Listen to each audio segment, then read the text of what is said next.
So how has your IGLing like improved and changed in prep and throughout Element 1 so far?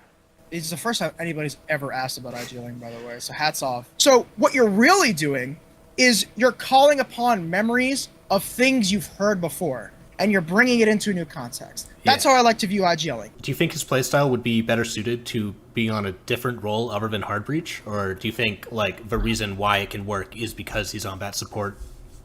That's a very good question. That is a very good question. I think that role actually fits him pretty well. You tweeted out that Canadian has been a big influence when it comes to getting started in esports, getting involved. I think it was the Paris major.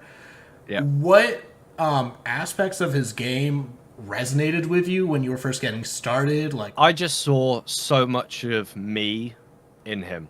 And I think that he was such a role model for me because everything that I had in my personality was visible in him, and he was competing. Is it a real factor? It's a real thing. During groups, I was always screaming at the enemy team, and then once we got to the stage, I used the crowd to do that instead. And so I also understand that you've tested out the new ops. Like, as a competitive player, what is your perspective of this new operator and where they'll fit?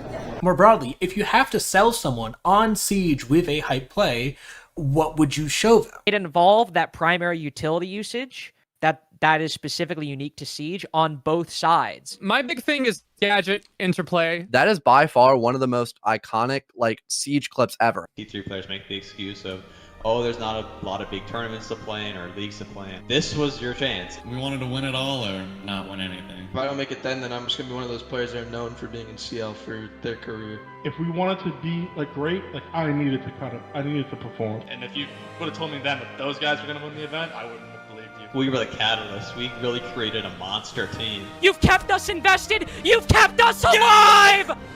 His name is Carnage B! The king of T2, God bless the king and long may he reign. What is now a giant celebration of Siege as a game traveling around the world originally took place in a small venue in Montreal. Here, in a half-filled arena, we saw the first ever world champions, and the deciding factor of who got to lift a hammer was the matter of a single piece of barbed wire. You see less orgless rosters being involved in Pro League, less amateur teams and logos like Sisu, a logo of a samurai with the team name being that of a Finnish candy. And now we're moving to competitive Siege being a real profession with Evil Geniuses, Rogue, Fnatic, these kinds of teams entering the scene. So what better way to end the early era of Siege than to close out the last big narrative with a nice little bow? Exercise the biggest curse hanging around the scene on the way out to a new era. Terry Bogard dies from tripping on a tree.